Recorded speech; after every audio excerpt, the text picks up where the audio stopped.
Good morning. I thought it would be fun today to share a little bit about where Coffee with My Ancestors came from. Where did that phrase originate in my reality? And I think some of you might appreciate the story a little bit. So Coffee with My Ancestors comes from my great-grandpa Joseph, who I never met in this life. He died way before I was born. But in 2012, when I moved out and was getting a divorce, I was deep into military research, especially for World War II, reading a lot of death files, researching my family members who died in World War I and World War II, and I was starting to write their stories. And I was also consciously on a spiritual healing path for myself. And I read a book by Sonia Choquette called Ask Your Guides. And in that book, she taught how to do guided writing, or some people call it channeled writing, or automatic writing, whatever phrase you want to label it. It's basically where we get into a very quiet or almost meditative state. We ask a question in our journal, and we just wait for the information to come through. And it could be that we're asking it of a specific person. It could be an ancestor, it could be one of our spirit guides, an archangel, one of the goddesses. I talk a lot with Mother Mary, Mary Magdalene. It could be, a galactic guide, whatever you believe in, okay? So I was working with that for a lot of 2013 because I discovered this book at the end of 2012. And I started doing a lot of automatic writing. And at first I didn't know quite who was coming through, but the vibration felt high. I also specifically always ask before I do this that only the highest vibrational beings come through. It's very, very important. And I do wrap myself in protection. So, and if you're interested in learning more about how to do this, I do have a class on Ancestral Souls Wisdom School where I talk about connecting with your ancestors.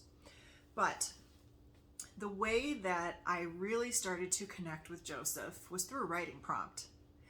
And the writing prompt was basically, you are digging up your garden and you come across a set of architectural plans. And you unroll them and you discover there's another room in your house. So go find this room and write about what you discover. So I thought, well, that's kind of a fun writing prompt. So I did that. And I ended up in the house on 18th Place in Chicago, where my great-grandfather Joseph was born, where he was living until he got married. And the date was 29 May 1921. And when I did the writing prompt, I walked into this room that had white walls and open windows and lace curtains and a bed. It was very sparse, wooden floors. I go downstairs and my great-granduncle Michael, who died in World War I, his casket is there.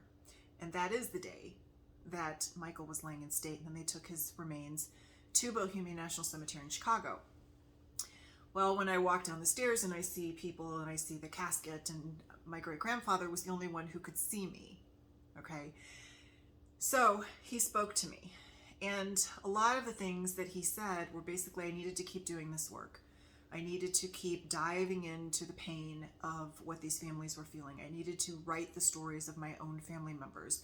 And he said,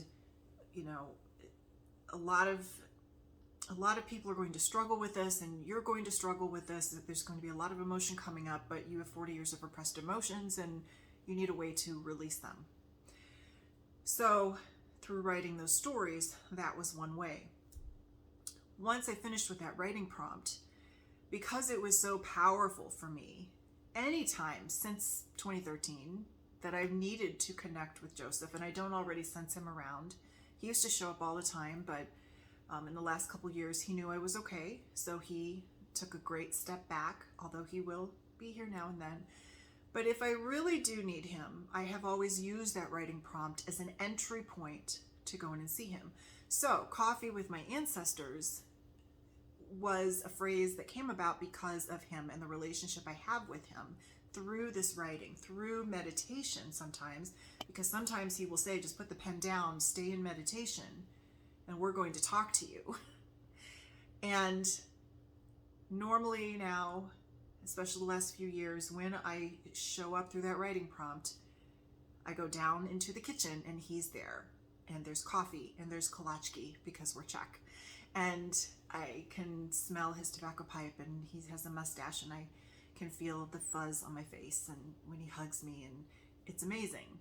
So I have coffee with him and we talk. And either I ask questions because I'm really struggling with something, or have lost hope, or whatever the reason I've come to him, and he guides me. And sometimes, there was one time I showed up in that kitchen, and a lot of my ancestors from both sides of my family were there, which they never knew each other back then during that time period, the paternal and the maternal side. But yet they're all there to guide me. And I think that session was one that they said, just go into meditation because we need to do this there. And then when the meditation was done, I wrote the messages in my journal. So when I think about coffee with my ancestors, it is a way to build connection with those who are gone. And again, it could be ancestors, it could be spirit guides, it could be goddesses, it could be anybody that you believe in that is out there supporting you, that you really can't see, but you can sense. You raise your vibration and you can sense them. Coffee with my ancestors also gives us an opportunity to look at our research in a different way. And one of the things that I discovered, and actually my great-grandfather Joseph married a woman named Bessie, and they had 3 babies that they lost very young. And when I was researching her in particular, because I've only heard negative things about her, I actually did a class on her in, well, not completely on her, but in October, called Why Was Grandma So Mean?, where we look at what are the stories that we've heard about our family members, and why do we only hear one version, and who were they really if we look at the details. But when I started to really look at her life, I had the records, I had the information in my database, but I looked at it from a new perspective. And when I looked at it and thought, well, why was she the way she was? What could have contributed to that? Now, I won't ever know, but I realized, well, she lost 3 babies. When she was a child, there were 8 children born in her family, and 3 of them died very young. So there's a pattern of 3. And then that pattern continued. It didn't skip generations, but it was interesting the way it showed up, because when I was going through IVF to have my twins, I lost 3 babies very early on. So there are lots of patterns that I discovered. Also, I discovered, her brother joined the Marines when he was just out of what we would consider high school. He was like 18. And that was right before and during World War I. And then when he left the Marines, he joined the Army. So she was probably always worried also about him. Her brother-in-law, my great-granduncle Michael, died in World War I. And then they lost their grandson Frank in World War II. So a lot of things probably contributed to making her who she was, and the perception that family members had. She's not one I've tried to connect with and go have coffee with yet, beyond the research. I've just tried to understand her a little bit more. But when we just think about taking that step and sitting at our table and having coffee and doing the guided journaling, or sitting at our computer and just seeing what comes through, or looking at the records in a completely different way, we get to have a different kind of conversation with those who came before us. We also get a lot of information about why we have certain beliefs, behaviors, and patterns, and where they might be holding us back, keeping us stuck. So that's where Coffee with My Ancestors came from. And I'm really excited to share with you all the different pieces of this project that are coming through. And again, if you're interested in learning a little bit more, or also having coffee with the military ancestors, the civilians, the service members, everybody, next Saturday, the 27th of November. The registration link is with the link in the bio, or depending on where you're watching this outside of Instagram, it's with the video. So you can still go register, save your spot. It's a free workshop, and you'll be joining a community of people who can share their stories. So have a great day. Bye.